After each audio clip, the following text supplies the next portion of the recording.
1,00,000 మంది శివభక్తులతో కలిసి మహారుద్రాక్ష పూజలో పాల్గొనండి. వెంటనే కాల్ చేసి మీ పేరును నమోదు చేసుకోండి. నమస్తే, welcome back to Suman TV. Present మనతో పాటు ఉన్నారు family counsellor, motivational speaker Rajani Rama garu. నమస్తే మ్యామ్. నమస్తే నవీన. మ్యామ్, సారీ, క్షమాపణ అంటారు కదా, అంటే ఒక ఫ్యామిలీ గురించి తీసుకుంటే, మనం కపుల్ తీసుకుంటే సారీ అనే పదాన్ని తీసుకుంటే మనం రిలేషన్షిప్ని సెట్ చేస్తుందా? చాలా మంది సారీని ఒక ఈగోగా చూస్తారు. సారీ అంటే ఒక అహంకారం అంటారు. నేనేం సారీ చెప్పాలంటే చాలా వీడియోలో మనం మాట్లాడుకున్నాం, ఈ సందర్భం వచ్చింది అని ప్రతి వీడియోలో కూడా. టోటల్గా ఈరోజు దీని మీదే, సారీ అనే పదానికి ఉన్న వాల్యూ, సారీ అంటే నిజంగా అహంకారమా, తగ్గినట్ట, మరి సారీ చెప్తే ఆ రిలేషన్ స్ట్రాంగ్ అవుతుందా? అంటే ఎంతమంది సారీలు చెప్పుకుంటున్నారు అంటే ఈగోస్ అనేవి ఉండకూడదు. మీరు చెప్పినట్టు ఏదైనా చిన్న పొరపాటు జరిగితే సారీ చెప్పడం అనేది సంస్కారానికి సంబంధించింది. తర్వాత ఎప్పుడు వన్ వే కూడా ఉండకూడదు. ఇప్పుడు నేనే పదే పదే నాకు సంస్కారం ఉంది, నా వల్ల పొరపాటు అయింది, లేకపోతే గ్లాస్ కింద పడిపోయింది, దానికి కూడా సారీ. ఇంక ప్రతిదానికి సారీ అలవాటైంది అనుకో, అవతల వాళ్ళు అడ్వాంటేజ్ తీసుకుంటారు. ఈమె ఏంటంటే తగ్గి ఉండే రకము కదా, ప్రతిదానికి సారీ చెప్తుంది. తర్వాత చెప్తున్నానుగా, గ్లాస్ కింద పడినా, ఏదైనా చేయి జారినా, అలా చిన్న చిన్న విషయాలకు కూడా సారీ సారీ సారీ అంటుంటారు. అప్పుడు మన వ్యక్తిత్వాన్ని ఎదుటి వాళ్ళు అంచనా కడతారు. అది అంత అవకాశం మనం ఎందుకు ఇవ్వాలి? నిజంగా మనం చేసిన తప్పు పొరపాటు వల్ల ఎదుటి వాళ్ళకి, అదే భార్యాభర్తల మధ్య, ఆ భర్తకి నిజంగా చాలా కష్టం, నష్టం, మనసుకి బాధ, ఒక అవమానం ఇలాంటివి జరిగితే ఖచ్చితంగా మనం సారీ చెప్పాల్సిందే. ప్రతి చిన్నదానికి అవసరం లేదు. అతను కూడా అలాగే ఉండాలి. భార్య చేసినప్పుడు భార్యే సారీ చెప్పాలి కాదు, అతను చేయడా? మనిషి కాదా? తన వల్ల కూడా ఏదైనా పొరపాట్లు జరిగినప్పుడు తను కూడా చెప్పాలి. దీనికంటే ముందు ఒకటి ఏంటంటే నవీన, అసలు ఈగో ఉంటే సంసారాలు ఉండవు, కానీ ఈగో లేని సంసారమే లేదు. ఈ బుద్ధి మరి ఎప్పుడు వస్తుందో జంటల మధ్య నాకు అర్థం కావట్లేదు. ఇప్పుడు ప్రతి ఇళ్లలో ఉంది, ఉంటాయి, చాలా తక్కువ ఎక్కువ ఉంటాయి. కానీ ఏంటంటే సర్దుకుపోయే మనస్తత్వం ఉన్నప్పుడు అవి ఎలాగో గట్టెక్కుతూ ఉంటాయి అన్నమాట. లేనప్పుడు నాకేం అవసరం, ఇందాక చెప్పా కదా, నాకేం అవసరం, నాకు అవసరం లేదు, యాక్టింగ్ కూడా చేస్తారు చక్కగా.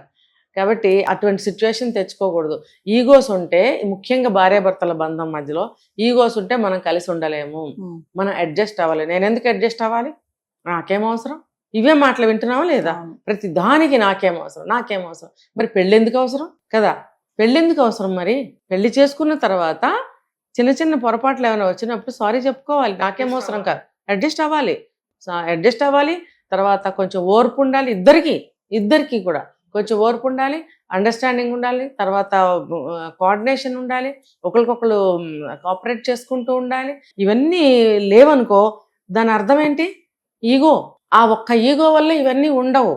ఇవన్నీ ఉంటే ఈగో ఉండదు. ఇప్పుడు మీరు చెప్పారు కదా మేడం, ఇవన్నీ కూడా మామూలుగా చూసుకుంటే చదువుకోలేని వాళ్ళు, ఎక్కడో పల్లెటూరులో ఉండే వాళ్ళు వాళ్ళ మధ్యలో జరుగుతున్నాయి ఇలాంటివి అనుకుంటాం. కానీ ఈ మధ్య కాలంలో ఎడ్యుకేటెడ్ ఫెలోస్ కూడా ఇలాంటి పనులు చేస్తున్నారు. బాగా చదువుకున్న వాళ్ళు కూడా, ఐటీ సాఫ్ట్వేర్ ఉద్యోగాలు చేసే వాళ్ళకు కూడా, వాళ్ళకే ఎక్కువ ఉంటాయేమో ఇవి.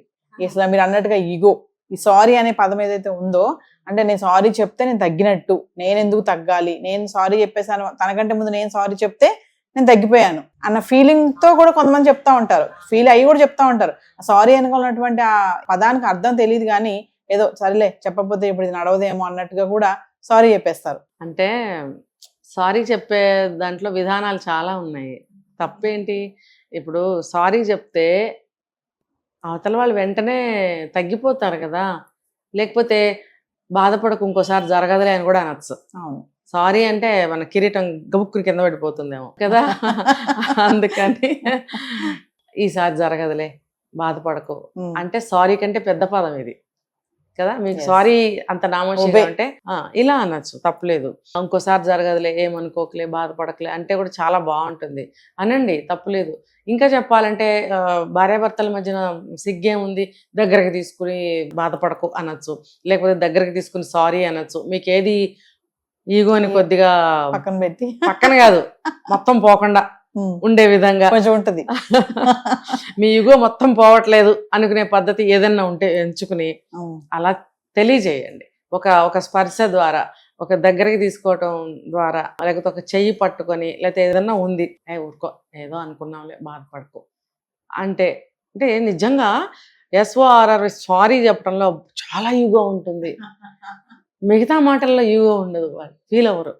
కాబట్టి ఈ మార్గాన్ని ఎంచుకోండి చక్కగా.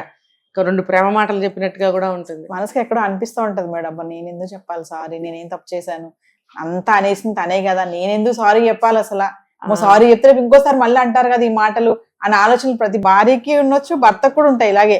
ఇప్పుడు సారీ చెప్పానంటే రేపు ఇంకో మాట అంటుంది నన్ను, మళ్ళీ ఎందుకు చెప్పాలి సారీ. అందుకనే మనిషి అన్నాక తప్పులు ఎప్పుడు నిత్యం జరుగుతూనే ఉంటాయి కదా.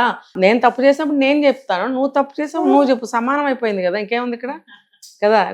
నీ సిగ్గుపోయింది, నా సిగ్గుపోయింది, ఇంకా సిగ్గుపట్టం ఎందుకు ఇక్కడ కదా. నీ ఈగో కొంచెం పక్కకి వెళ్ళింది, నా ఈగో పక్కకి వెళ్ళినప్పుడు ఇంకా దాని గురించి ఎందుకు ఆలోచించాలి.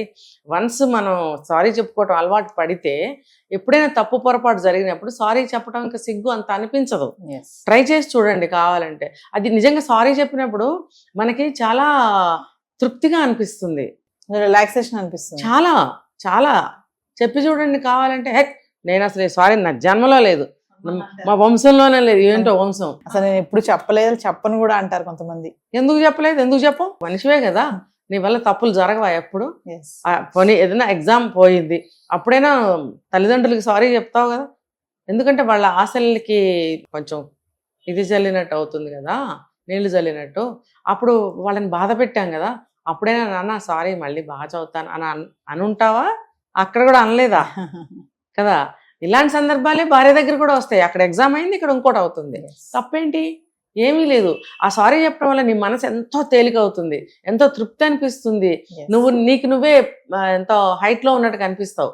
ఎందుకనంటే నేను తప్పు చేశాను కాబట్టి సారీ చెప్పాను, ఇంకా అది క్లియర్ అయిపోయింది, ఇప్పుడు నేను తప్పు చేయని వాడినే అనే భావానికి లోన్ అవుతాం.